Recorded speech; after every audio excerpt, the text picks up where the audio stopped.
Hello and welcome to the Regulars. I'm Stacey McGonigal. My name is Jason DeRoss. Hello, it's Wednesday. We're here. Party time. Welcome, Paige. Yeah, new to the chat. We got a first-time chatter, and everyone in the chat's like, "Get ready! It becomes addictive." And is it good or bad? We don't know. We don't know. It feels like. Have you ever been to like one of those places when they've introduced a new roller coaster and everyone gets on? They're like, "It's my first time." And everyone's like, "Oh, okay. Well, you're gonna get diarrhea, pal." So welcome. Paige, welcome. It's so nice to have you here. So I can just see. I know. We have a guest today. We're super excited. He's been here before. We are obsessed with him. Oh, he's giving us the 1 minute. Hold on 1 minute. Okay, so we'll hold it off, but we're really excited. So he'll give us he'll give us the thumbs up when he's ready. But I'm really excited to have this guest today because he truly is like the full gem of gems. And what a treat. What a goddamn treat to have. 100%. Go. He's still just trying to figure it out. What's the best way to enter this studio? He looked completely different before entering, but I love it. We are 1 minute and 47 seconds into this podcast, and he has changed outfits 7 times. That is actually not an exaggeration. So you just give us the thumbs up when you're ready to go. Oh, we have it. Everyone, welcome our lovely and amazing friend, the incredibly talented Kris Siddiqi. Hey.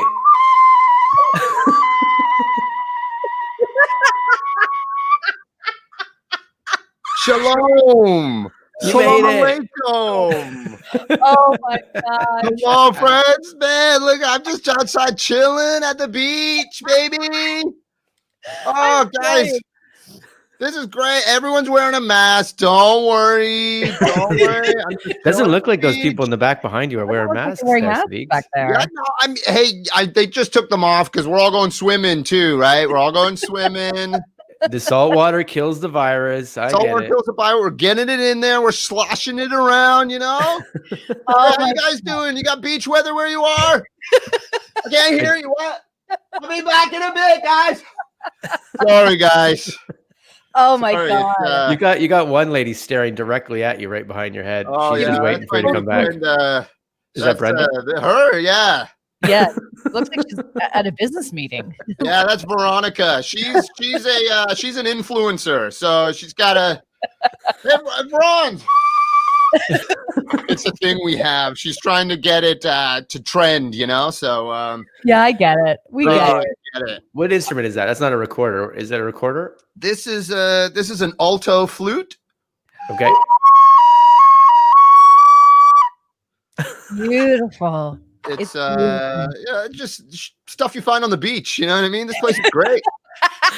Yeah, it doesn't matter that it's COVID time. Pick up stuff from the beach, put it in your mouth. COVID what? What vid? You know what I mean, guys? Who cares, dude? Guys, I want you guys to realize something, okay? I've watched this podcast every week. You guys always talk about how it's 3 times a week. Virus is going to get us. The virus is going to get us. I know. It's not real, man. It's not real. It's not. I know it's not real. No, I know. You guys aren't wearing masks.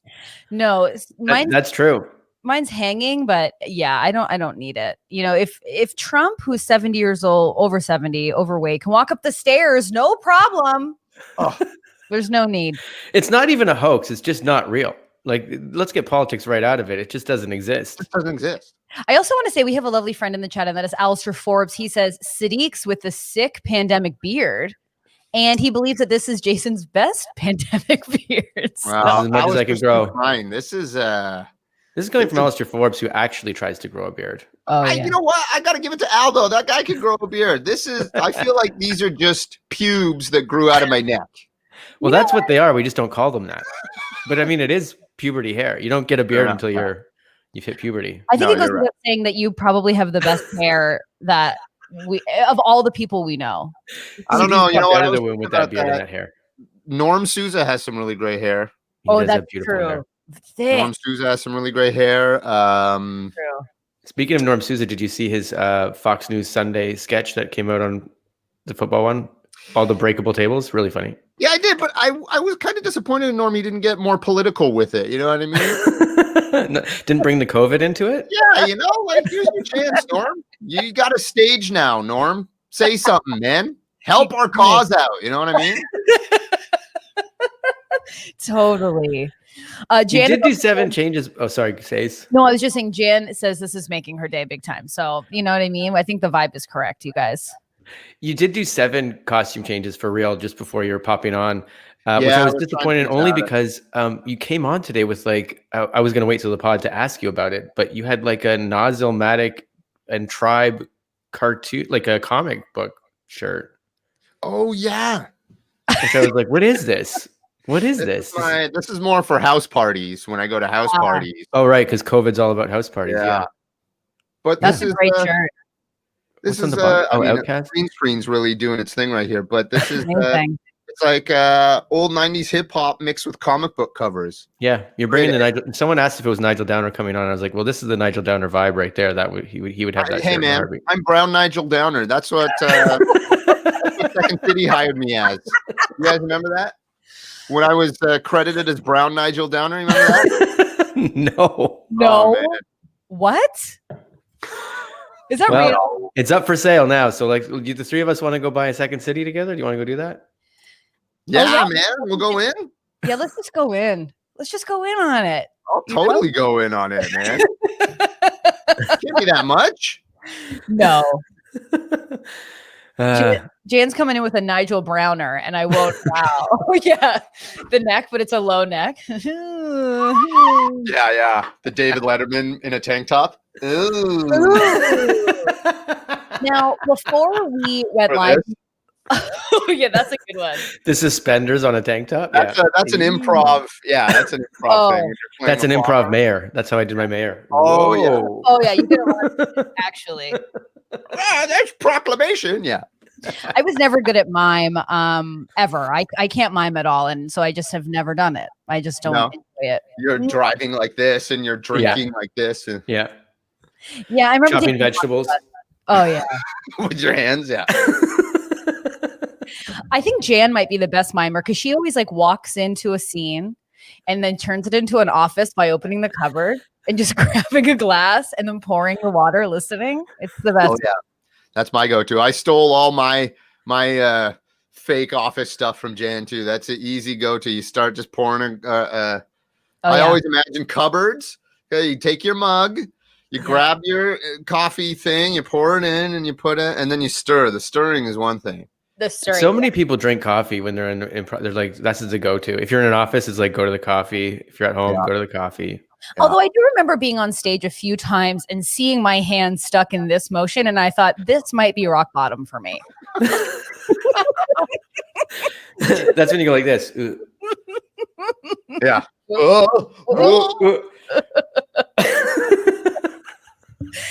Yeah, it just didn't sit right. I just don't think I'm skilled at it. But Alistair has asked that we talk about The Last Dance, and Get out of here, Alistair Forbes. He's trolling us. What's The Last Dance? It's the last concert that Chicago went and did, and they filmed it all. And what? That's actually true too, but maybe not. It's that Michael Jordan documentary. We talked about it for a hot second. Oh yeah. Remember when COVID came and it was like, first it was The Lion King, and then they're like, oh no, we'll remember it from The Last Dance, and now we're just like, well, it's a whole year. Tiger King. What did I say? Lion King again? It was Tiger. Yeah. Calling it The Lion King. The Tiger King. Oh my God, I've never made that connection. Yeah, you know that song.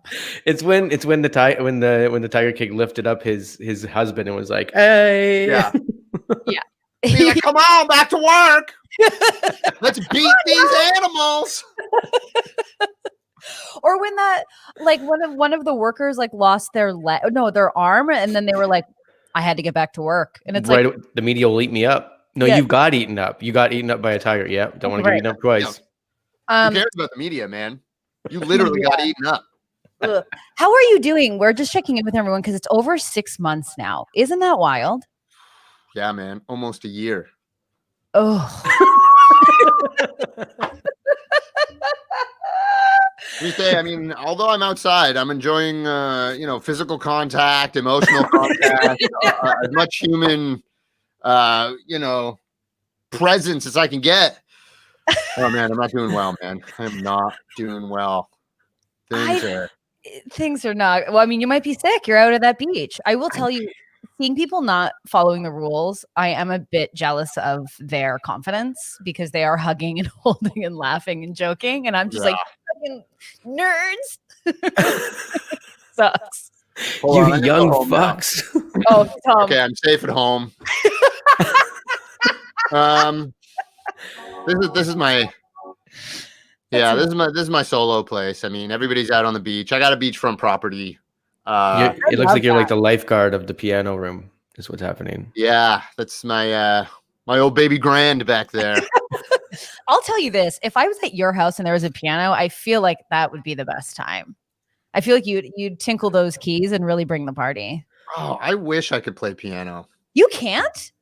No. I've made that up in my mind. I'm pretty sure you can. I still agree with Stacey. You know, like when you watch a TV show and they're at this party and someone's just playing the piano, we're all sitting around. Like that would be Chris's party, but it's like doesn't exist. 100%. Yeah. And you'd probably have a hat with you'd have like a little Bruno Mars hat on and we'd be feeling great. You are a very stylish man, I will say. You always have the best style. Really? I think every time you've been on this podcast, you've brought a look, and in person, every time I see you, last time I saw you, Mark Andrade and I talked about how stylish you were. Yeah, it was on my birthday. Really? Yeah. You know, Yeah. I owe all my style to my sisters. Really? I got to say, I got 2 older sisters, 1 younger. They bought all my clothes for me. My whole life, they'd give me sweaters and pants for Christmas and birthdays, and it was great. So they always styled me. I always had like 3 female Tan Frances just being able to look at me. Go, okay, what? Let's get him this. Really? And you were all close and you never were like, get out of here. You just took their advice? I mean, we were sometimes, but Your siblings. No siblings, yeah. I was the oldest. That's why I'm in a t-shirt and I'm in my 40s. So and all your brothers just got all your worn down stuff. My brothers are still wearing hoodies and t-shirts. So life, bro. Did they were they taller than you? Were they able to take your? It was just a short joke. It really fell flat. Anyways, you guys, this is great. I was genuinely interested. Yes. Yeah, I was. I will say my brothers never listened to me. And so they do dress like they're from the Trailer Park Boys. And but I did have to iron their jeans when they had dates. Nobody irons jeans. What's happening here? I know, but they would ask, and I'd be like, okay. How many brothers do you have? 2. What are their names? Jimmy and Johnny. Jimmy and Johnny. Jimmy and Johnny. Jimmy and Johnny. And then a sister. You got a sister? And then my sister's name's Stephanie. So it's Jimmy. It was like Jimmy, Johnny, Stephanie, Stacey. And I remember telling my parents, like, you guys really fucked up. Like, this is not fun for us. This is a real legacy, you know? So you're from a 4Z. A 4Z. Jay, you're a 4Z too. No, I'm a 3Z. 3Z. I'm a 4Z. 4Z's a lot, but I like a 4Z. Where do you land in the 4Z? Well, my brother is the oldest, but I am the oldest, if that makes sense. So, you're older than your parents, though. So yeah, like I was the most responsible. Like, but yes, it was my brother, me, and then my sister and my younger brother. Okay, yeah. Okay, awesome. Yeah. And you're the third. I'm the third. Yeah. Yeah. So I'm the shocker, right? 2 older, 1 younger, baby. Sorry. I'm at home now. Don't you ever apologize. You're at home, Get relaxed. This is your beachfront house, man. This is beautiful. Yeah, you know what? It's too lonely in here. Lonely. You've been inside for so long, you get squirrely. You know what I mean? Oh, I know. I'm missing it. I'm missing a beach. I'm missing as a kid, I remember my dad asking me if I wanted to go to Disneyland, and I remember scoffing at the idea because of the lines. I was like, oh, the lines, like the parking lot. I don't know what's going on with me. Hey, you were already one of the golden girls in your young age. Oh, the lines. Make me a martini and let's watch. Yeah. She was Stella in real life, the youngest, but the oldest. Yeah, right. I was like, listen, we all saved up for 6 months for the trampoline. Let's just stick with that. We don't need to further invest. We got a summer of a trampoline rather than a week of Disney, Dad. Come on. Exactly. But now I would kill. What I would kill to just like go to Wonderland, you know? I know. How are you guys doing? You good? I mean, we're okay. I think there's off days and not. I know. Isn't it? That question has become so loaded now. Not loaded, but like the answer is so loaded. I know, because it's just like you kind of get sad when you think about like we haven't done a show together or like sat for like an evening. I mean, we've hung out, but you know what I mean? Like, yeah, where's the pint and where's just the night of like whatever, and then the walk home beside the subway. Yeah, man. Exactly. Where's us being on stage together, grabbing each other's armpits and spitting in each other's mouths and shit, you know? I know. And I miss That'll never happen again. Sometimes it feels don't say that, Jay. But I can't wait till like Charlie's like 26 and he'll be like, what do you mean you used to spit in someone's mouth? Not that we actually spit in each other's mouths, but like the stuff you're like, yeah, that's just was normal. Yeah. No, that's not normal. I know.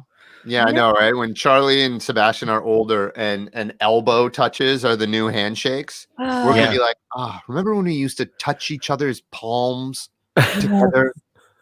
I saw that on SNL. I watched it this weekend, and at the end, they were just elbow touching instead of like, you know, like the hug of the episode. And which is weird because throughout it, like I know backstage and everything, they have masks, but it was weird watching Saturday Night Live just going, whoa, this just seems so surreal. No one's in masks during the sketch. They are pretty close to each other. And even in that last huddle, it's like you can touch elbows, but like this is an airborne thing. So what's it I know that it amps it up when you start touching. If you got like saliva on your hands or something, then you're like, but I mean, even it just felt weird. Even watching all the basketball, I was like, those guys are so bubbled though, man. Are they? Oh yeah, they don't leave. They're in Disney in a bubble. They haven't left there since they've started. They had to get tested like crazy. Oh, wow. They get tested every day, and they don't leave. They're just in there playing basketball, and nobody has it.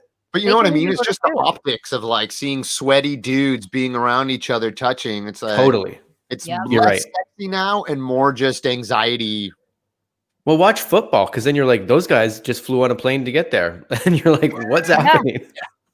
Oh, that's what's wild. Considering like my friend who's a teacher is saying in class they can't like sing, that they can't sing, they can't do certain things, and it's like football. They're like, come here, let me smooch your ass. Yeah, because school football, like college football and stuff's back. They're like, we're bringing it back. Let's go. And you're like, this is. I get it because I've seen some of those documentaries with like the parents of like a college student that's probably going to make it pro, and like we all know like that mentality, like that hockey parent or whatever. They're just like, what do you mean you're not playing this year? Yeah, we're playing. I'll tackle COVID. Let's go.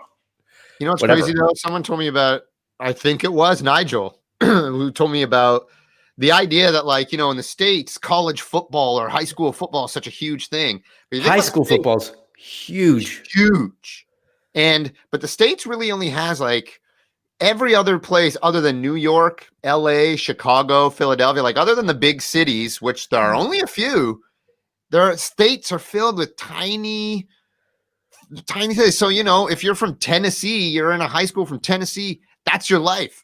Yeah. If you're a 16-year-old, you know.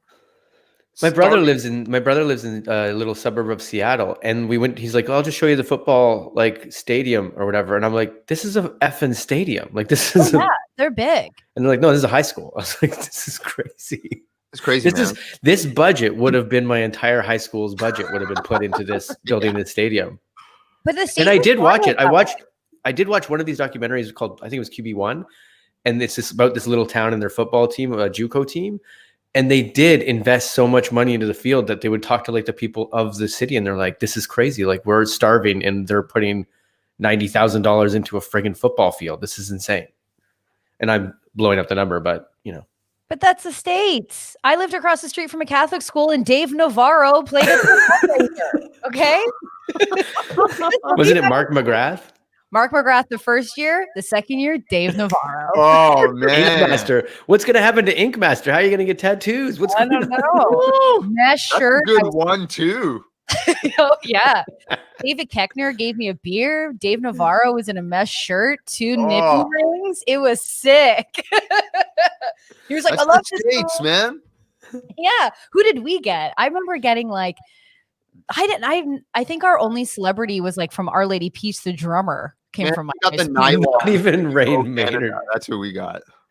Yeah, no. I worked at a magazine at one point where we were trying to give away a national concert at a high school, and everyone had to like apply, and it was for Maestro Fresh Wes, and after his heyday, like this was only like 15 years ago, Right. Maestro Fresh Wes and Chantal Kreviatsik. Wow. Ooh. Okay, we don't mind that. We don't mind it, but like that was like only one school in Canada will win this concert, and that's it. Everybody else, you get Raffi. Like that's it. Or you get a Much Music dance party. Oh my God. With Tarzan Dan and Erica M. Yeah. We won a Much Music dance party, but they didn't come. It was just some like fucking weirdo guy with a goatee just being like, whatever. The tour co of Much Music. Yeah. Yeah. He was. It was just a tech dude being like, whatever, here's Spin Doctors. Yeah, we were like, Dance. okay. Like it was sad. It was in the afternoon too. So like even though they closed the gym doors, it was still a bit bright. They did our prom. Our prom was done by Much Music, and it was kind of weird. Nice. Yeah, I got to go in the van because they're like, "Oh, you're class clown, come with us." So then like you go up on the big screen, you're like, "What's up?" And I don't even remember what happened, but I was just like, "This is." Everyone's like, Duras, what? They were probably like, "Get him off the screen. Let's get back to making out and dancing." Well, we have to give context to Kris. I don't know if you're aware, but Jason's nickname in high school was Petit Jason. So Petit Small Jason. Jason. That was brought on from elementary school and made it through high school. So great. Hey man, Jay and I are like the same height, so There's no way. I think you're taller. Siddiqi, I think you are taller. with shoes on. With Okay. shoes and thick socks. I don't think of you as short. You're not short. That's because I have That such means a you think big of me as short. personality. The I'm way you so just in your put that. face all the time. You know what I mean? Yeah, that might be true. Because Jason, like, and I had this epic fight. I guess because we were backstage at Second City and very bored, but he was convinced. See, look, this is the vibe of a tall man. You know what I mean? Clean those lungs, man. Can't get that Rona. You know what? I had one of those pipes. That was my first, like, I remember walking into, what was that weed shop on Queen? The Friendly Stranger? Yeah. And I really thought I was being so sassy in university, and I got one of those Sherlock Holmes pipes for weed. Tough to keep clean. It's weird because that was that shop that you were growing up, because it was in like the heart of the shopping district, but weed was still very illegal at that point. So you're like, you'd walk in there and be like, I don't know, could people see me going in here? It's like, and like, then oh when my you God. get in there, you go to the back, and the people behind the counter are like, welcome. What can I help you with? And you're like, can I look at grinders? And they're like, yeah, follow me this way. And they're really cool. And now I haven't even checked that place. Does Friendly Strangers sell weed? They could, they should, I imagine. Exactly, right? That'd be hilarious if they still don't sell weed. We're staying pure, dude. Here, do you want to check out this glass Just octopus? accessories. You can smoke from any one of the tentacles. Go nuts. Yeah, we're all about accessories, man. There's nothing more stressful than going and buying weed now, though, because there's so many strains. And now because of COVID, it's like they really want you in and out. And I'm like, hey, so You like want to try it on? Can I? Yeah, that's tough. You can't really like do that for weed, can you? Ooh, No. Smurf OG. I love what Smurf OG. It's also very funny because everybody who works at these weed stores are like in our demographic, so they're like, "Hey, what's up, bud? Yeah, man. Oh, this shit is wicked, man. Yeah, I've been skunking on this last week, bro. You want to try? What do you want? Okay, so that's 48.73, please. Okay, cool. Yeah. It's so weird. you want a receipt? You want me to email it to you? Yeah, I'm just like, cool shirt, bro. oh, thank you. Yeah, no, I've never felt more lame where I'm like, sometimes I get a little nervous. Yeah. So yeah, it's really, I'm figuring it out. I'm working my way through, slowly but surely. Yeah. I mean, for me, it's like, you got to know, do you want to go to a sleep or do you want to be nice and happy during the day? And I'm like, give me the happy during the day stuff, because the sleepy stuff's too much. You know what I mean? Yeah. How awesome is it that you could just be like, what do you want to feel like? That one. Here you go, bro. I mean, I used to smoke weed in university, and it was like you're rolling the dice. It's like you're either gonna have the best day ever, or you're gonna just bring up a trauma from grade 6. All right. Or you're gonna fall asleep on a chair in the garage and be like, Yeah. You're gonna watch old Looney Tunes and pass out. Oh yeah, like I remember living with a bunch of girlfriends, and when we would run out of weed, our one friend would like go to all of our dressers and like just scrape whatever could be found into one. You guys were smoking lint.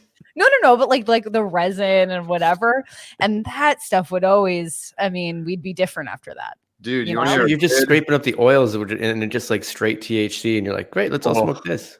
Yeah. Okay, this is a good weed story. So I was smoking in my first year of university at U of T Scarborough. I was smoking a breathtaking amount of weed, and the girl I was seeing, her roommate had a boyfriend that made this new bong out of a shampoo bottle. Whoa! And he was like, "Hey man, take a rip." And I was like, "I got my last English studies class at 4. You know what? Let me take one rip, and I'll watch a movie. It's a few hours." Did they call them rips back then? Because I like this. And I am feeling it. Right. And then a couple hours pass, and I'm like, okay, not bad. You know what? I can do one more rip. So I rip it one more time. That last one shouldn't have done it because that started pushing me over the edge. I had a belly full of coffee, and now I had a belly full of coffee and weed smoke from an old shampoo bottle. Oh, wow. So I go to class, and I'm sitting out there, and I'm like, I'm going to explode. I'm going to explode. I'm going to explode. And it was the last, and I really liked this class because the professor was really cool. So class starts, and I just go right up to her, and I'm like, "Miss, I have a doctor's appointment. I have to get out of here. I'm so sorry. Bye." And I just leave. So I go to the bus because this bus I have to take from from Shepherd. It's an hour and a half from the Scarborough campus to the Shepherd station. You're out by the zoo. Up by the zoo. So Morningside and Ellesmere. So I get on the bus and I'm like, oh my God. I'm never okay. Just you can make it. You can make it an hour and a half. One side of me is going, you can make it an hour and a half to the station. The other side of me is going, you're gonna barf, dude. So I just ring the string, I get off, and I'm on the side of this empty field in Scarborough. No. And it's covered in wet gray snow. And I find a tree on the side of the road, and I go up to the tree and I put my bag down and I throw up all the coffee that was in my stomach. And then I just lied under the tree for like 30, 45 minutes. No. And then I got back up and hobbled back onto the bus and made my way home. No. Did you pass that English course? Yeah, what happened with English course? In your last class? Okay, good stuff.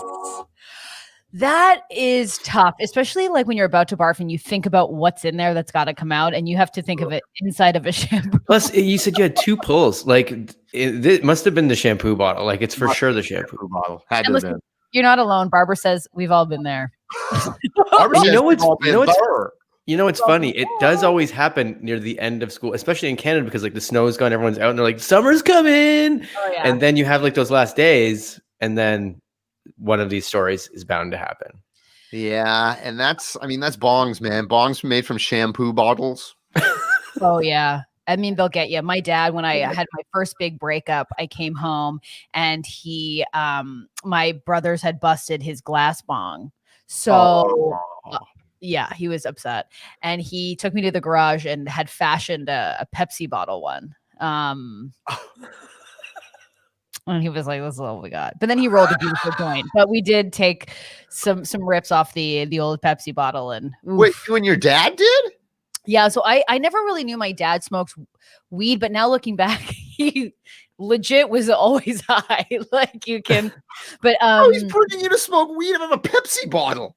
Well, he was mad because my brothers broke his bong. But like he brought me out to the garage, which like I never went in there because it was just always gross. And so I had this huge breakup. I came home, I was in my 20s, and he was like, "Oh, I see. Okay. He's like, "Come here. I'm gonna show you some." And then like had beautiful joints that we later smoked, but he's like, "Fucking brothers broke my bong. That's what I'm working with right now." Yeah.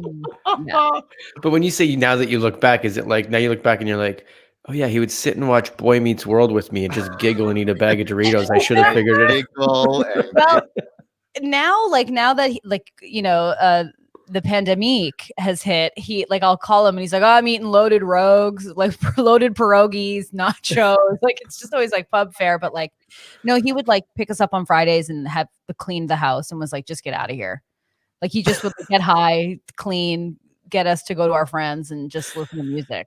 Every time you came home, there was just Febreze all over the place. Oh yeah.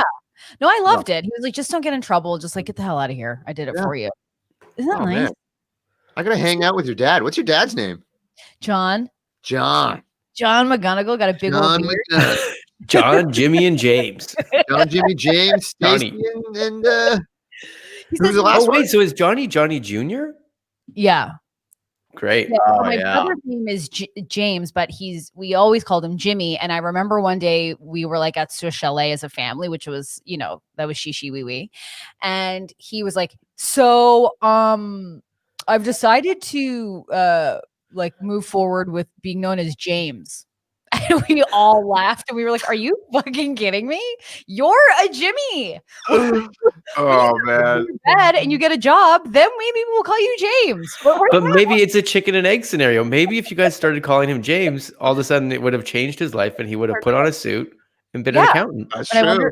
Yeah. That's also very funny when you try to be really serious with your family. Like, family, I would like to address this.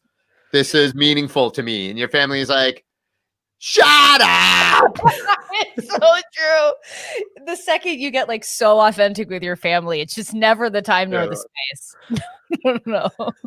I remember I learned a lesson for stage when my grandparents had their 50th wedding anniversary and they're like, you're the oldest grandchild, you're going to give a speech.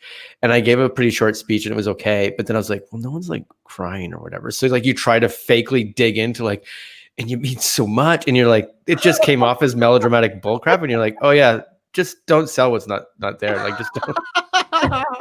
Did everyone stop you mid-speech and go, what are you doing? No, they were very like, it was at like this boathouse or something. So then it just went on a bit too long. And then I kind of like walked off the stage and everyone's like, okay.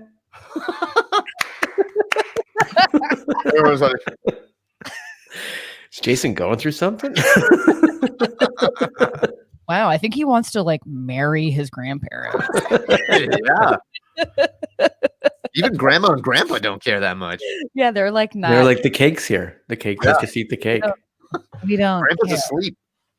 So, yeah, I don't know if I like were to tenderly hold my brothers or sister and was like, I love you. I don't know if they would be like, yes. I think they'd be like, what the hell are you doing? It's just not the household. Yeah. My sisters, we're a snuggly, cuddly family, but it's COVID, Chris. It's COVID. We've never. Hey, man. What? Co-lie. That's what I call it. Hello. Look at the beach. Speaking of, your sister is it a sauce? What is it? A sauce company? We have to talk about it because Jan's obsessed. My sister's boyf, he has this beautiful Indian sauce company called SAHA. And they make like butter chicken sauce and jerk marinade and tikka masala and amazing, all this great stuff. And Jan's now using it. Nigel started cooking with it. Oh, really? Spread it out, man. I can say I'm going to order a bunch. Is there like a variety pack I can just order? Totally. Mm-hmm. It's really SAHA. SAHA. Sorry, my dog's just jumped off a chair and knocked a table down. So he's kind of dealing with something. Are you going to be okay, do you think? Or no? Oh, he was just licking the table and it went awry. Oh, perfect. No, it's amazing. And Jan made some jerk chicken with the sauce and it was unbelievable. Like I was like really eating a bunch. It's pretty spicy though, it's nice. It's got a little spicy. There's people in the chat that know it. They're already in. Oh, that's amazing. SAHA blowing up. Whoa. There you go. Rob's loving it. Rob. Hello. That's amazing. See, the internet can be a really great place. It can be really terrible, but sometimes it's wonderful, you know? Yeah. Oh, Rob says he met him at the Guelphs Farmers Market 3 years ago and started using it. Of course. Just set up shop at a university and get them all hooked young. I got it. I see it. That's right. Yeah. That's right. I did want to like shift gears a bit because Jason, if we're ready for it, Jason did prepare a bunch of dumb stories. As always, ready to go at the drop of a dime. And I think it might be funny to unpack this. So we like to play a game called Ding, That's My Stop. So basically, Jason will read headlines, and if you want to hear more about it, you can say Ding, That's My Stop. Okay, and great. The game is if you let's get behind the brick wall, baby. Get on brick wall. Yeah, I got these things coming at me. Let's so you can play. You just go Ding, That's My Stop. The fun part is sometimes if you don't want to hear about it, it will make Jason sad. So that's also a fun part of the story. Okay. For some. Okay, for some. Okay, so we got a hat, we got a costume change. Yeah. Here we go. Okay, great. Well, then here's the first headline. And like normally these things come from Florida, as would be assumed. Not a lot today. These are from across the ocean and stuff. So first one and stuff. Yeah. The first one is a man using live snakes as face masks boards a bus in England. So wait, what? Say that again. I'll say it again. Where is it? Man using live snake as face mask boards a bus in England. A passenger said that no one batted an eyelid at this bizarre sight. So there's stop number one. Okay, we're going by. Great. Now we're going down to Australia. Okay. In Australia, I don't know if you guys know this because this one's a bit older now, from a couple of weeks ago. But this airline, we all know Qantas. Yeah. The Australian airline Qantas sold a flight to nowhere, and it sold out in 10 minutes. Okay. Wait. Okay. Ding? Wait, what do you mean with this flight to nowhere? Ding. I'll ding it. Okay, let's ding it. And a spokeswoman from the company said it's probably the fastest selling flight in Qantas's history. Okay, but what? So what happened was this. Qantas just goes, great that they're going to have a 7-hour flight to nowhere, which will take off and land at the exact same airport. And it sold out in 10 minutes because people were like, yes, I just need to fucking fly. I got to go somewhere. And they literally bought tickets for the plane and flew. And it was priced, tickets were $575 to $3,000 almost. No. Yep. No. So people wanted to get on a bus in the air. An Airbus. Yeah. Because let me tell you, like, sure, being on a plane, I mean, I've only been in first class twice, and that was magical. But even then, I was like, "How the fuck can I leave?" But I think you just won the day. Like, you're right. This sold out in record time for Qantas, a really well-known airline. We should just set up a bus in our respective cities and be like, $500, you can get on the bus with us. We'll make it feel like a bus. But there's something that shows a level of just decadent privilege. I have like airplanes you shouldn't be used to flying on airplanes, man. So you shouldn't want the urge to fly on one. I know. I wish we could just go skydiving during this time. We can't. Also, what happens when you buy the seat and you're like, I'm not in the window seat? Yeah. I'm in the middle? In the middle seat? How? And then that sick bastard named Theo that's just like, I wanted the middle seat. I wanted the middle seat all along. Yeah. Oh, I remember being on a plane and this guy was like, my stomach. And he kept saying, my stomach. And then he ordered tomato juice. And I was like, I need to move seats. This guy, he was so gnarly and sick. And he was just like, ugh. Who would pay $500 for that? $500. There wasn't even a ticket for $500. $575 to almost $3,000 is what they were paying for this to go on this. This is upsetting. This is upsetting to me. I don't like this. I know. Imagine just being like on your laptop and then calling your partner into the room and be like, babe, I got an idea. There's flights. Remember all that money we had saved up? We can go flying. To where? Nowhere. Right back to the same airport. I'm in, babe. This is why I love you. This is the thing. Like, here we are. We're three smart, intelligent, talented people. And I'm thinking about all the amazing ideas that we had. And we thought, no one will buy that. No one wants that. Guess what? We were wrong. They want it. If they want to go into a plane and not go anywhere, they want our ideas. It's true. You know, what that shows us is that we're just giving greater humanity too much of the benefit of the doubt. You know what I mean? We're just giving them too much credit. Oh, they talked to a couple of the people, and oh God, this person thought they were doing a good job for things. They're like, the pandemic has a devastating impact on tourism and airlines, so I want to help boost the economy. And I miss flying. And I miss flying. Said no one. Oh my God. Flying? Get out of here. You know what's weird too about this whole economy thing? Like, is the economy real? You know what I mean? I know. I Floating numbers somewhere. Can't we just hit pause on our imagination with money and just not like who cares? It's so true. It's so true. It's all an agreed upon lie. Didn't we say this last time? Yeah. Probably. It's a simulation. We're all in a simulation. Nothing's real. It can't be. The Matrix. Okay, what's the next story? Okay, sorry. Here's the next story. Don't apologize. No, never. Let's talk I'll talk with the Matrix all day. The Truman Show is real. Hello. This next stop is stopping by Chris's old story. College students. A college student gets stuck in the clothes dryer after having a few too many drinks. And I will never stop making fun of her, says the headline. I mean, yeah, we've all been there. Yeah, they call it the fire brigade for assistance. Was her friends also wasted so they didn't know how to pop it open? I'll tell you this, there's a photo in there and she looks happy. She looks like she's having a good time being stuck in this dryer. Yeah. Can you pop that? Can we see it? Because does it have the? Do we have the? The problem is I can, but what happens here is it's a very low resolution thing. So okay, we can. If I put it up, people will here. Watch this. Okay. You can see. I will. I'm just gonna hold on 1 second. I mean, we've all done that. I mean, like, on a New Year's Eve, I went into an apartment sauna, and ate ice cream. Anything's possible. Yeah, I don't need to be a college student. I climbed into the dryer when I was like 7 years old. Exactly. Thing's fun, man. Yeah, it's a perfect hiding spot. Yeah, 100%. Here, I'll put it up. It's really low resolution, but you'll see how happy she is. Okay. Just her ass is stuck. In the photo, it's just her butt. Oh, then who cares about this story? Yeah, you know what? Get out of here. Her. What a lame story. You know what? Good. Yeah, get fully in or don't. Okay, just think about again all the shows we've done and all the amazing content we've created that got no press. And this fucking idiot gets her ass stuck in a dryer and lives to tell the tale front page. Get out of here. They were drinking wine and tequila. Okay. Never mind then. Never mind. I'm just like that, but that's a college thing. That's like, remember when you're just like, cool, whatever we got. Actually, that's not true. I still do that.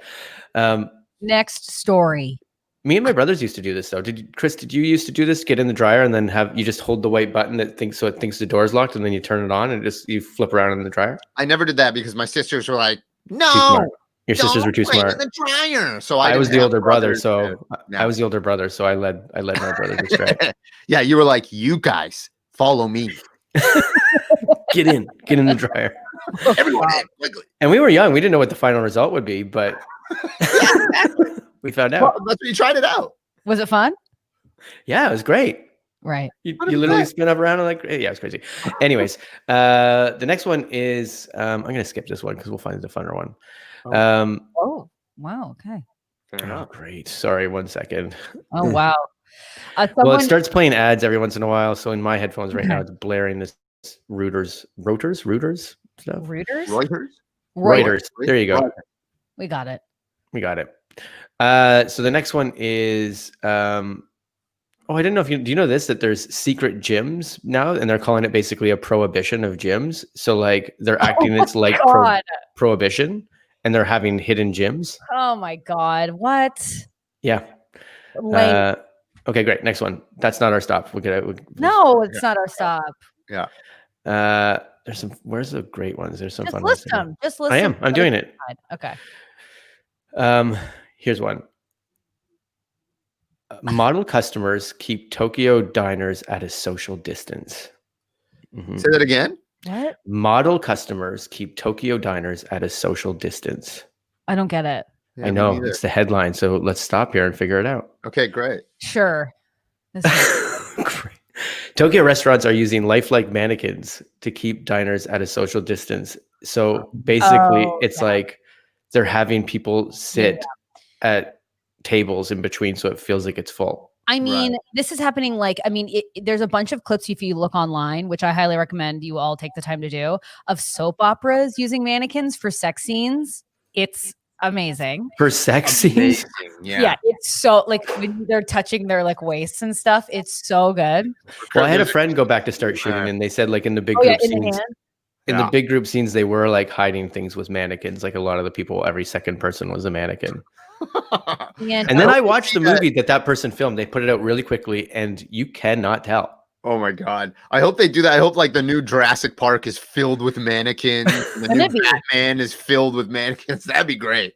It'd be so well. I mean, even like a couple of our friends have shot comedy specials, and there were mannequins in the audience. Oh yeah, that's right. Imagine that Robert Pattinson beating up a bunch of mannequins dressed as thugs. Or they screw it up and they pan across, and like it's Batman's a mannequin at one point, and he's like, "Oh man, we screwed Do you that think one up." that'll have an effect in the future? Like, do you think if these movies and TV shows are like, oh, we can save money by just like using mannequins, like, do you think there's going to be like a bunch of background actors that are like, we're out of jobs, we were replaced? Well, I think they're already figuring that stuff out too, with like how CGI they can get and everything as well. Totally. Like, I don't know if you saw that Adobe software that had come out, like this is like a year or two ago now, but where they're just like, they could essentially, if they catch 45 minutes of your voice and then they got some video footage of you, they can literally put up a clip of you talking and saying whatever they want. Yeah, they did that with Jordan Peele, didn't they? Yeah, they did it with Jordan Peele, and then like they did an Obama one where Obama was basically like, we're under attack or something like that, or we're going to attack someone. And they put it out there on their version, which was like, they're like, this is a cheap version and we can already do this, which is crazy. The future. The future is scary. I mean, yeah, we all watched The Social Dilemma, you know? Did you guys watch it? Yeah, of course. I saw you posting about it. I just watched it when you posted about it. Yeah. I mean, like even just during our conversation, like I get all these I have to turn my notifications off. I keep forgetting because it's like, hi, hello, you're not on the app. Yeah. The best part, I think the best part is that the singularity that we've all been so worried about of this fantastical thing is already here, but it's just boring. So we're not really paying attention.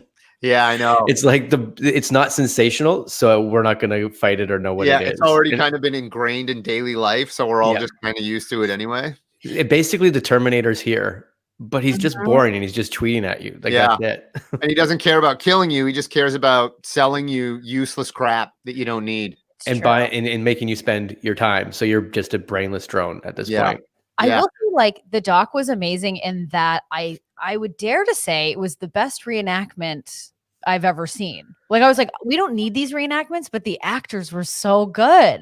They weren't bad. They weren't. It was a little cheesy, a little high school docudrama kind of, but I was like, hey man, like especially that little girl when she's in the mirror and she's crying. I'm like, woo. My problem with that movie is they never ended her story, and I think they didn't want to because they're like, it only ends very sadly, and we don't want to go that far.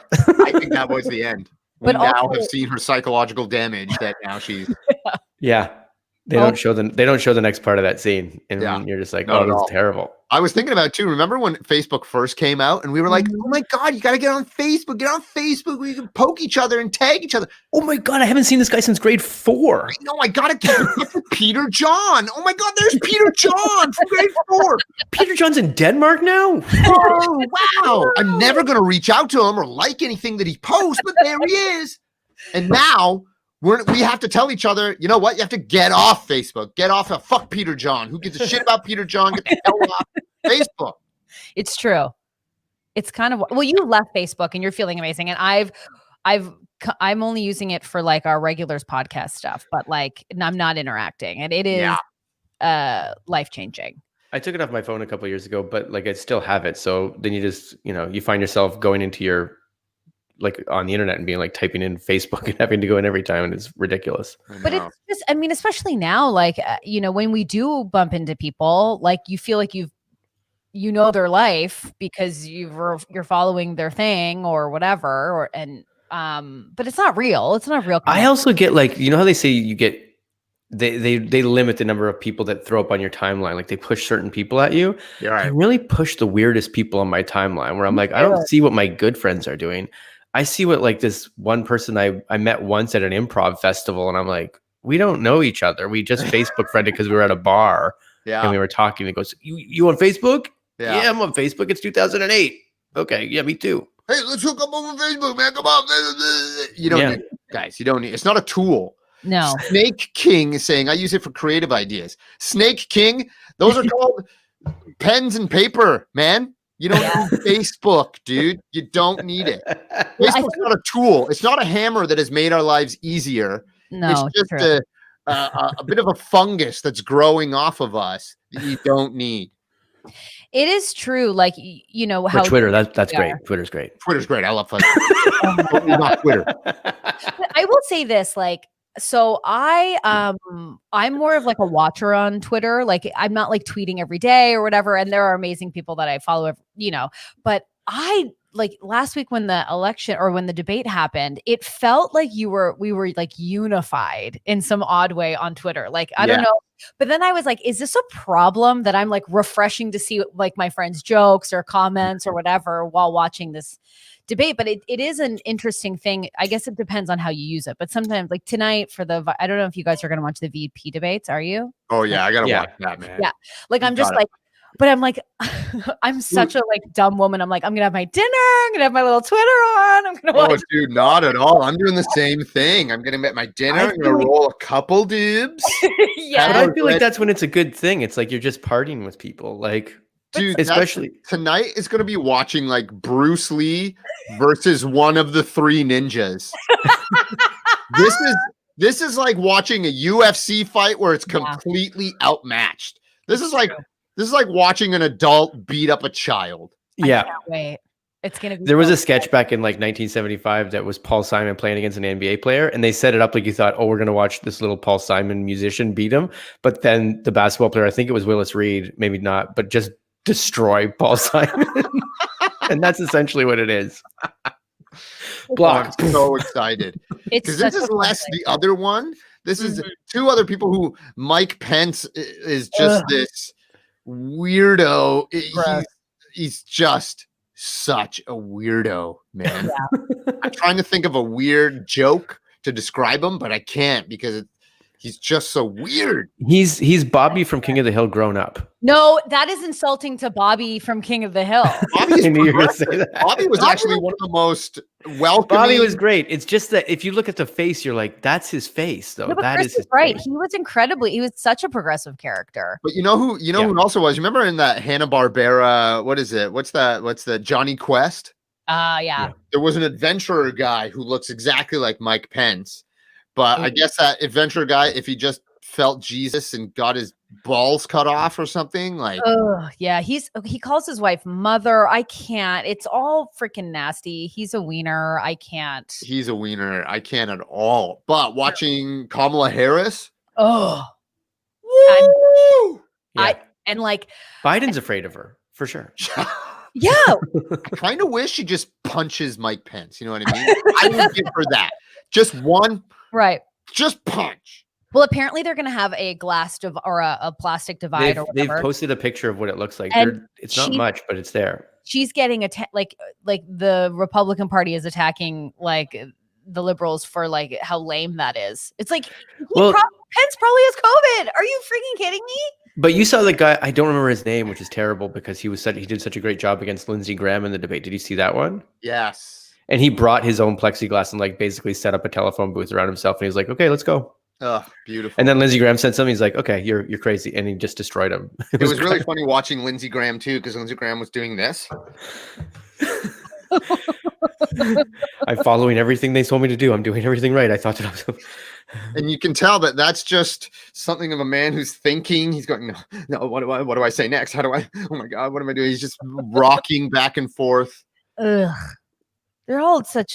Do you think? I guess this is such a silly question, but maybe not. But like, do you think Trump is going to win? Because there's a part of me that's like, how do we come back if he wins? Like, I don't know. You know what? I mean, we didn't think he would win last time, and he did. I'm not putting it past anything. Yeah, they're definitely way different this time, and like there's still like that they're setting up. I mean, we're gonna get into it, and then some people are gonna be like, "That's conspiracy," and then you're like, "No, it's not. This is like reality." But like Harris County, 4.7 million people have one place that they can go to vote. It's like that's. Well, voter suppression is happening. Yeah. Oh, it's happening because it's like a lot of mail. You can't mail in. You have to go to like a certain drop-off point. It's becoming very complicated. And but they're also like, if you follow Trump's Twitter, like right now, he's going crazy, and they say it's because these meds that he's on. They talked about some of the side effects that they would normally have, and essentially, it feels like he's just like He's the same. You know, when you're that drunk, have you ever been on like morphine or something and you're like, this is the best. I'm the best. Like, put that in Trump's psyche that everything he thinks about himself is completely true. And now he's doing that. No, don't you think? I don't think he's any different. Yeah, give a narcissist that. It's not that much different, but apparently his kids are telling him to stop tweeting. So that's different. Like Donald Trump Jr. is like, you need to stop. You know what I think the bigger problem is? I think what's interesting about this pandemic is that it has exposed these agreed upon lies that humanity has taken into account for so long. Yeah. And I think we have to realize that all conservatives, Republican, conservative, no matter where they are in the world, I think their only concern is money. I think, because that's the main concern. About economy. And as we said, economy doesn't exist. It's all a magical game. So, but they are just people who have money that want to get richer. And they say, oh, we're government. But they're in government. So you're like, but what? So I think now, too, also the Republican Party is kind of just showing its true colors. Also, I was thinking about this morning. Maybe we needed him to expose the truth. Maybe we've gotten so bogged down in lies that we needed a liar to show us where the bottom is so we can go, okay, let's just look for the truth, man. Let's remember truth. Do you remember when he was first running and some of the theories were, but he's supported the Democrats in the past. Is he just like a mole for the Democrats and this is a long game? Like maybe. Oh my God. No. It's not now. He's destroyed the world. But, you know, that's the other thing. I think he was needed. I think in a good way he was needed. Because it might have just the what do they call it? The pendulum? The business as usual would have just kept going on if something big didn't happen. This is great because Kayla's in the chat and she said her husband's a bit conservative, leans conservative, not alt-right or anything. He's just not all about the money. And I want to have these conversations, to be honest, because I think it's great. There is other things too that it's like, yeah, some of the social things, I get it. Like there's other things that come up, but like the main part is follow the money. And that's the argument I get most of the time from that side. It's like, but what they want is capitalism, it seems like. And again, like that's a very generalized statement. So I hate generalized statements too. On Aurora's side, she has conservative family members, and that's a lot. She also got one cousin who started going on a crazy racist rant how Aurora is married to like an Islam who wants to bring about Sharia law, and all, and that's part of her family, man. Oh no! Although I will say, on but the other side, right? I have a Muslim auntie who was like, "There are too many Tamils around here," so I'm like, both sides. I think that it's also like it is also the spreading of the like to sell the message is to sell fear. So now everyone's like fearful, and then also fearful to have conversations to go like, I might go a little conservative. I might be like, it's like having those conversations in a respectful way. Like there's been no good examples of how that can go. We don't see that in the media or with your family. It's, you know what, I don't know if that really makes sense, but like, yeah, it's one of those hard things to have. Now, Kayla's saying, now I'm not saying all conservatives are right, but I think what's happening right now is that we are getting further away from all these are this and all this is that. Yeah. And it's more of a gray area. That's what it should be. Because she's right. Not all conservatives are racist. The parody is just too large. The parody's so large right now. I think I've said this before, but like back in like the 90s, even they had Bill O'Reilly on Oprah. And someone got up the question, he goes, look, I'm a conservative, but I don't agree with every issue. And Bill O'Reilly goes, no, you're either a conservative or you're a liberal. And I'm like, but no, that just says like, there's a list of issues that we talk about. I'm not going to necessarily, no one should agree 100% with this side or 100% with the guys. But now it's like, you have to be like, checklist. I'm 100% this or I'm 100% that. And that's just, you can't have, what's that word called? It's like bi whatever, but you can't bipartisan, not bipartisan, because I love for people to be partisan, but binary. Like you can't have binary thinking. It's not just yes or no, black or white. Like there's Yeah. These are complex issues. It's a fucking government. It's Well, here's my life. thing too, is that I don't know what the progressive platform of the conservatives are. Right, exactly. I don't see them going, oh, well, we want to fund parks and we want to fund health and we want to fund this. I don't see that. So I just assume that they're more about, well, we want to save this and we want to save that. We don't want to do this. I like funding things. I like funding arts and health and children and all the progressive things to make humans better. I don't see that. It's what they want to do. No, because the messaging is like, we're going to protect you. We're going to save your money. We're going to give you a job. It's not, community building ever. It's these words and sound bites that sort of get in the way. And it's what we live in now. So like, because what you're talking about too, Kris, it's like socialism has become such a word that it's like, well, that's crazy. But I'm like, whoa, but you don't own a tank and you don't fill up the holes in your road when you see a thing in front of you. Like you pay the army. So as soon as you start giving money to the government, it's a part of you're giving out and the government is divvying your money where they think it is. If you would just call healthcare a war on disease, I think more people would jump on board and be like, oh yeah, we got to fight this war on disease. We got to fight this war on disease. And you're like, great. Well, that's healthcare and that's socialized healthcare. The same way your army is socialized essentially. Yeah. Yeah. I mean, it's a touchy, issue. But I'm glad that politics. We're back. It's crazy because we've avoided it for 6 months, and I think our last 3 shows, it's ingrained right now in everything. Like, but I also think like it gets to a point where it feels like it consumes like your everyday. I don't know if you catch yourself watching the news all the time. You're on Twitter all day. On Twitter's my news source. Yeah.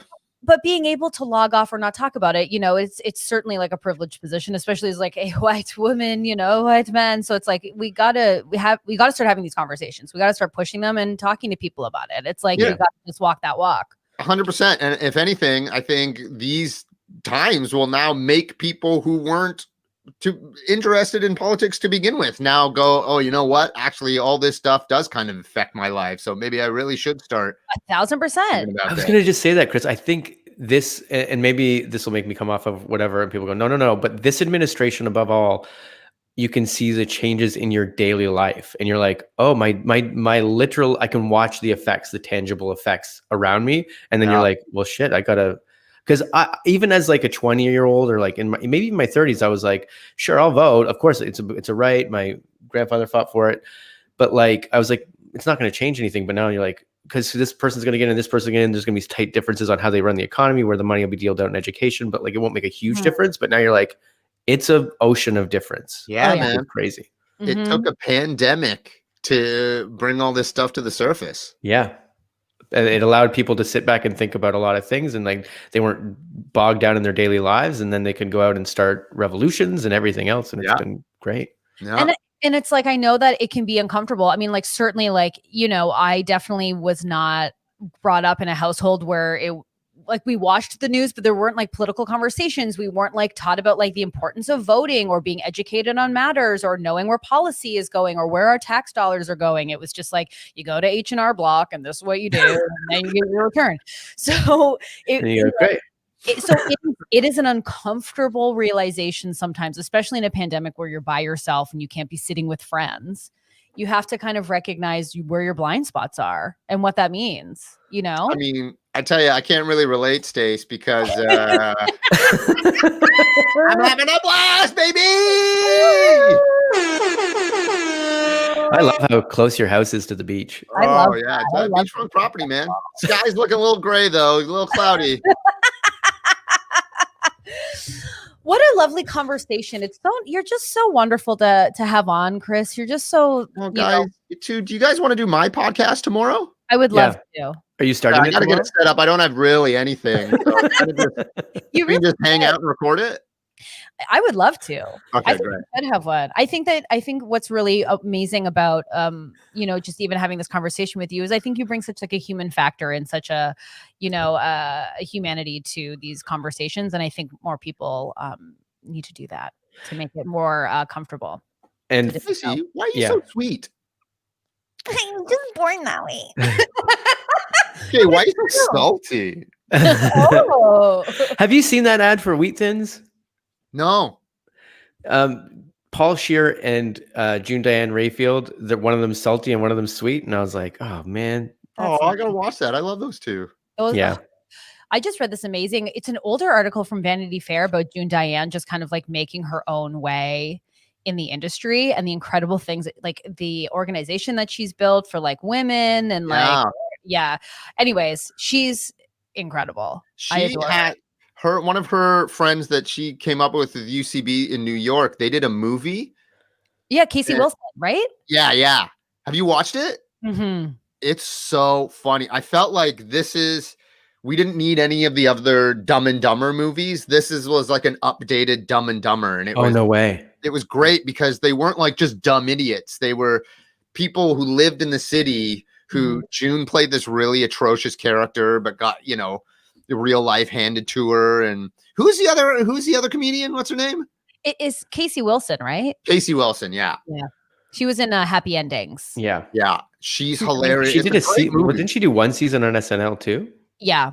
Oh, really? Yeah. And it's really interesting. She has a podcast called Bitch Sesh, which is about the Real Housewives, but she talks about her time on SNL a lot. And like, it was not great. She's like talking about like her and Bobby Moynihan doing a musical theater sketch that got to read through and no one laughed the entire time, but they had to keep singing and like dancing. Oh man. Like, oh yeah. She's great, but she's awesome. I only laugh because like I think we've probably all been there, and it's like, oh, that's the one. You're like, well, there's 4 more pages to go. No, I wrote 12-page sketch. Oh, Jesus Christ. Yeah, when you got to be high knees and confetti when the whole audience is like, I hate you so much. Yeah, but you're still like. Every opener at Second City, welcome to the show. We don't normally sing or dance. We just learned this choreography an hour ago. What do you guys think about that, eh? All of us alum. Our old school is being sold off to the highest bidder. You know what was really funny about that was when I was reading the article about it. It was like Tina Fey, Stephen Colbert, Steve Carell. None of them are in this article, but Second City's up for sale. I know. Yeah, I was like, the surprise would be if one of like those alumni came back and all bought it together, but that's not going to happen. No, they're like, we're done with that place. No, they're like, they know what we know, so they're like, they're like, bye. I think it's really. I'm just slowly going to put up Kris's socials below so people can follow Siddiqi. Oh. And if you look in the description below, we have your series, Bit Players, which is incredible, that Kris created and stars in. So please go watch that with below. The great Nigel Downer. Who's been on many times. Browner. And you're also on an episode of The Boys this season, which is on Netflix. And Kris is incredible in the I'm a face shot off. Oh, spoiler alert! But yes, you did, and I cried. Oh, me too, man. It was terrible seeing that. I'm not kidding you. Like I was literally, there was something in my heart that broke a little bit watching that scene. You know what? I have gotten so many messages saying this. This is so funny. I'm like, I'm sorry. I wish I could have warned you. It was too. They do now. I'm like, because you see a friend it happened to, and you're like, they just do so good at movies now and TV shows. You're like, it's too real. Real, man. It's oof. And I knew it was coming, and I was still like, no. Jenny, I gotta go. I'm going to the convenience store. See you later. Jenny, convenience store. I love you, man. I appreciate everything you do for me. Thank you. Well, it was a weird thing because like you kind of like you're like, this is my friend that I know who's an amazing thing. I want to like take a pic to be like, I'm watching you. And then I was like, no, I don't want to send that. I don't want to send that. You just like when I get by it emotionally, I want to get a gif of that, the ending, and just like then I'll have it forever. Oh, just yeah. Man. So did I tell you guys? So I had this tube running up my back. No. It was the end of the day. It was the last shot that we did was that blood against the thing. So I had this tube running like this thin PVC pipe running up my back. And this was shot way before COVID, just so people curved. Yeah, way before COVID. And it was curved like that. So when I stood like this, when he fired off the gun, I just had to react. And there was a dude off camera holding an air pressure thing that popped it, and all like fake blood and guts just went, well, not guts, but brains. So it was all perfectly timed. And we got to do it once, and it looked sick, bro. It does look sick. It looks amazing. Oh, that's incredible. Just one cool. time, just one shot. One time. Yeah. One time. I'll tell you this too. I was supposed to be in a turban as well. Really? Oh, really? Yeah, they want to go deep brown. You know what I'm saying? They want to go chocolate milk, man. But I appreciate that they even went subtler and just was like, no, this is like actual microaggressions or even like whatever. 100%. And the director, who was this old British white dude, can't remember his name, just remember what he looks like. But he was like, no, don't need it. Yeah, he's right. I think. And I was like, yeah, bro, right on, man. Yeah. Sick. So then they put me in a sari and had me with samosas and stuff. And I was like, oh, hey, guys.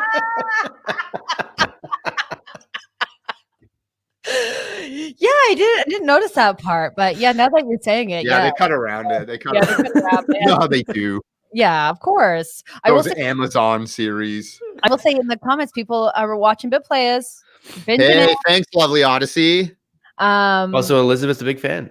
Yeah, Kris Steph needs to come back on the pod. I like this man. Oh, Elizabeth Hankins. Well, we are talking about doing a Halloween spooktacular, and I feel like that's right up your alley. So you're definitely going to have to come back for the spooktacular. Maybe we'll get Aurora in there. Maybe it's a costume. Yeah, maybe Shaz can. So does Shaz have a costume? Oh, yeah. I'm ready. Robert Pattinson. Okay. I got COVID and I'm beating up mannequins, baby. This is just a taste of Siddiqi on the spooktacular. I can't wait. No, but it was such a pleasure to have you, Kris. Again, I'm going to put just like your socials. You definitely follow. You will definitely be seeing him tweet during the debates tonight at 7 p.m. Oh, man. I don't know if I'm going to tweet, but I'll be watching it for sure. I'll be watching it too. Is there anything else where people can follow you? Or we got the boys, Bit Plays. Is there anything else? Anything else you want people to check out or go to? You know what? Guys, this is so nerdy. No, please. But remember how I was telling you about that Dungeons and Dragons podcast we're doing? Oh, yes, with Jay McCarroll. It's going to come out in October or Halloween. It's coming out at the end of the month on Halloween. Really? Oh, that's exciting. No, so you can go to Dwarven Moss. Whoa. Dwarven Moss on Twitter and Instagram, because we in the game, we every time we take a big joint, we call it Dwarven Moss. So we named our show after the weed strain in our Dungeons and Dragons world. That is great. And if you missed the last episode, like the artwork in it is incredible. Like, oh yeah. Yes. It's gonna be sick. That's gonna be a sick show, man. It's gonna be a sick show, guys. It's gonna be sick. And the people a part of that podcast are so good. So sick. It's Dungeons and Dragons. Who doesn't like Dungeons and Dragons right now? You know what I mean? Like, yeah. Listen, nerds podcast are for cool. Loved it. Yeah. Nerds are in. Nerds are what's up. So lean in. Up, man. And listen, you have the time to learn a new skill. So why not make it Dungeons and Dragons is what I say. Right. Jump on board. Listen, we can't wait to be on an episode. Jason and I would like to come on and we're ready to go. Even though it's already all in the can, we can do another one. We'll do an extra special. We know, but we'll do a live. Maybe you do a live show. Oh my God. You know what I was thinking? Next time I'm on, guys, I'll take you through a mini adventure here. Okay. That's what it is. That's what it is. Okay? Done. Yes. I'll create what they call a one shot that we can just do it in one take. And okay, let's do that. We'll start planning. All right. Well, thank you so much for being on. If you're listening to this, you can watch it.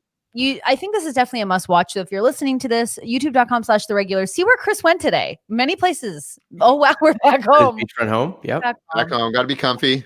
Thank you to everyone in the chat for being so lovely and amazing. We will be back on Friday. And we will see Kris very soon for the Spooktacular and our Dungeons and Dragons. So this is not the last. This is incredible. Thanks so much. And Jason, do you have anything to say before we end? I say everybody have a Thanksgiving's coming up in Canada, so get those turkeys bought. Oh yeah, I didn't even think. All right, everyone, we'll see you on Friday. Bye. Bye. Bye. I love you.